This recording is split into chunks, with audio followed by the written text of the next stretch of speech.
Good morning, Dr. Zaalouk. We're very happy to have you today.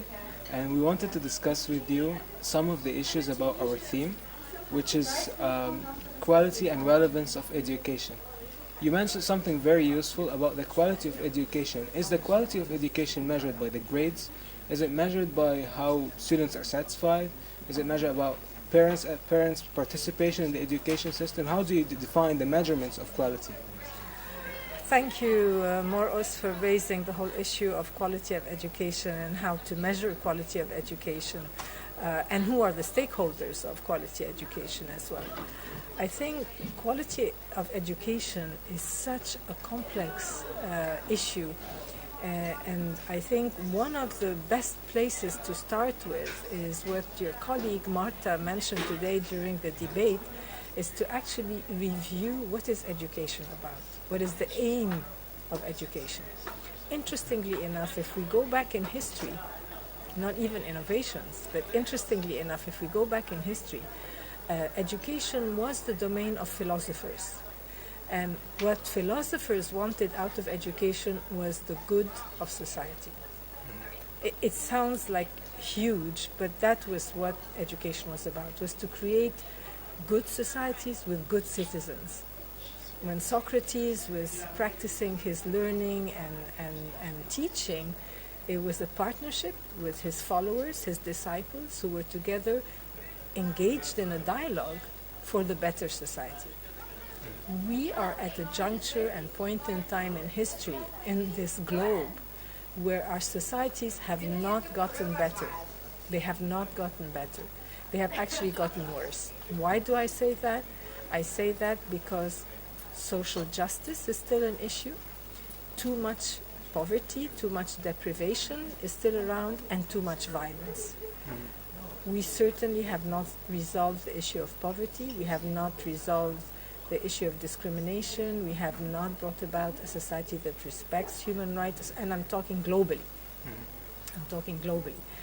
So more than ever today should be redefined again to have as a goal to bring about the good society and the good citizen. So it's not about grades, it's not about only about mastery of specific competencies in specific subject matter. It's a much broader issue. It's about being a better human being. So we measure how well we do in arithmetic, we're able to measure how well we do in science, but have we stopped to measure in what ways a person who goes through school is a better person? A person who goes through school respects more human rights, is better able to bring about social justice? Are we able to measure that? We need to measure that because that's part of the quality package. Right. And next to quality, we're also concerned with the word relevance. So how can education be relevant? Many people graduate from engineering schools and claim that whatever they learned throughout their journey was nothing when they went out to the work field. So how can we get closer to the word relevance when we are talking about education? Thanks, Maros, again for bringing this very significant component of quality, which is relevance. Actually, if we look at some of the ingredients of quality education, primordially it's about participation. It's engaging learners in the process of learning. It's engaging parents and communities in the process of learning. So that's the participation side, and that's part of quality, and that's how we measure quality. The other big pillar is how relevant is what we're learning to our lives. So if I'm learning about subject matter that does not connect to my daily life, that I have no use for it, it becomes irrelevant, most uninteresting, and the minute I'm through with the exams, it just slips out of my mind. Now, there are a lot of very exciting initiatives globally that are making, for example, engineering in particular, much more relevant and more exciting. There are STEM initiatives all over the world.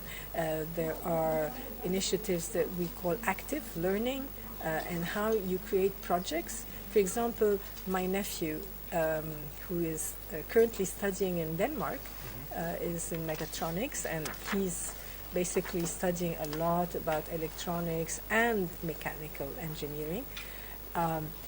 It's not about him studying only what's in the text. It's about them doing collaborative projects year-round with colleagues. They create robots, and they create robots that are of interest to them because they're creating robots around music, for example, or they're creating particular gadgets and artifacts that are interesting and that are useful to their daily lives that they can use. And they do this collaboratively in teams. So that creates amazing skills of collaboration. It creates possibilities of learning how to organize their work, how to market their work, how to advocate for what they're doing, and they're having fun. So I think part of quality learning is it being joyful, being fun, but also learning a whole lot of life skills that you need to know about. You can't just be an engineer and know just a few theories and formula. You need to be able to talk to other engineers. You need to be able to evolve in the way you use the learning in your daily practices. Right. Now suppose you have a class of teachers. You're going to teach them how to become good teachers, and you want to give them certain qualities that you want to see in the students, and just be able to make students collaborate with them, participate in the discussions. How can you convey your message to those teachers? How can you teach them in a way that will make the students collaborate? Yes. I'm going to say, I think this is a hugely complex question. How can we create and train and develop and educate teachers that will engage students? I think that's a very complex question. And I don't want to be oversimplistic because there's a lot of ingredients in that. But I think fundamentally at the basis of that is respect. Respect, and I underline that 2,000 times, is being able to partner with the educators that we are educating in ways that underlines the respect and the regard we have for them, and also respecting the fact that we are also learning from them, and so it is a partnership. So it's modeling really what we would like them to do with their students in classes. It's not talking about it. It's actually serving as a model of that. And so how that happens, it happens by creating participatory communities of learners in which we all create the learning environment. There's no one single right answer.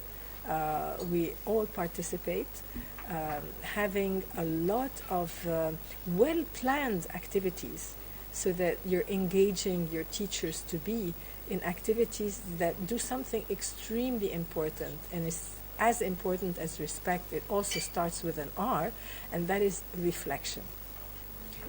How you engage people to deeply reflect in what it is they're doing. So you don't just act, but you think about what you've just done, and you think deeply about it, and you analyze to what extent has your particular act or initiative resulted in good learning, or resulted in the comfort of the person you're dealing with, or resulted in creating a positive, safe atmosphere, etc., etc.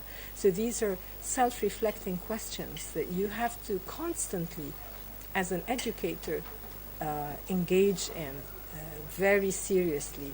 And these reflective questions actually lead to research, because you're constantly doing research. You're constantly assessing whether what you are doing is the correct strategy or not. Dr. Malak Zaalouk, Professor of Practice and Founding Director from the Middle East Institute for Higher Education. We're really happy to have you today. Thank you very much for all your valuable answers. You're most welcome. It's been a great pleasure, and I think this whole initiative of having voices of learners is an amazing initiative. Thank you very much. Thank you.